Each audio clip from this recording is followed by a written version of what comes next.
Hi friends, welcome to Vasavi's ఫైన్స్. మా కాలనీలో అయితే గణేష్ నిమజ్జనం చాలా బాగా జరిగింది. ఈ గేమ్ అయితే మ్యూజిక్ వచ్చినప్పుడు పిల్లలు డ్యాన్స్ చేయాలి అండ్ మ్యూజిక్ ఆగిపోగానే ఫ్రీజ్ అవ్వాలి. ఈ గేమ్ చూడగానే నాకైతే చిన్నప్పుడు ఆడుకున్న లండన్ లండన్ స్టాప్ గుర్తొచ్చింది. ఇంకా మా కాలనీలో లేడీస్ ఎంత యాక్టివ్గా ఉన్నారంటే మోస్ట్లీ లడ్డు వేలం పాట అంతా వాళ్ళే పాడారు. లాస్ట్కి అయితే 28,116 అయితే మా లడ్డూనైతే వేలం పాట పాడారు. నెక్స్ట్ అయితే మేము ఏకదంతయ్య సాంగ్‌కి ఇలా చిన్న డాన్స్ స్టెప్స్ అయితే వేసాము. ఎవరికీ ఇక్కడ ఉన్న వాళ్ళెవరికీ డాన్స్ రాదు. బట్ జస్ట్ మేము 1 డే ముందు ప్రాక్టీస్ చేసి ఇలా వేసాము. అసలు వేస్తామా లేదా అనుకున్నాము. కానీ ఫైనల్‌గా అయితే పర్లేదు బానే వేసాము అని అనిపించింది. ఇలాంటి ఈవెంట్స్‌లో పార్టిసిపేట్ చేయాలన్నా, డాన్స్ అలాంటివి వేయాలన్నా మనకి మంచి కంపెనీ అయితే చాలా ఇంపార్టెంట్.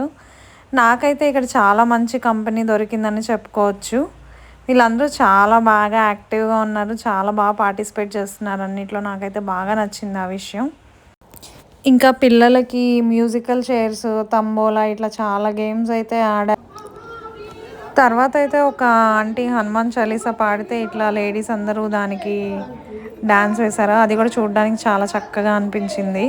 ఆ ఆంటీ కూడా చాలా బాగా పాడారు హనుమాన్ చాలీసా. నాకైతే చిన్నప్పటి నుంచి వినాయక చవితి అంటే చాలా ఇష్టం.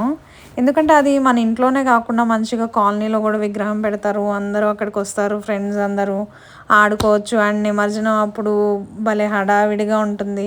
నేనైతే చిన్నప్పుడైతే డ్యాన్స్ అయితే చేయలేదు కానీ బట్ రంగులు కొట్టుకోవడం, ఆడుకోవడం అవన్నీ అసలు భలే సరదాగా అనిపించేవి. ఇలాంటి మూమెంట్స్ మళ్ళీ రావాలంటే నెక్స్ట్ వినాయక చవితి కోసం వెయిట్ చేయాల్సిందే. మీ వినాయక చవితి నిమజ్జనం ఎలా జరిగిందో కామెంట్స్లో చెప్పండి. అలానే మన ఛానల్ని అయితే సబ్స్క్రైబ్ చేసేయండి. Thank you.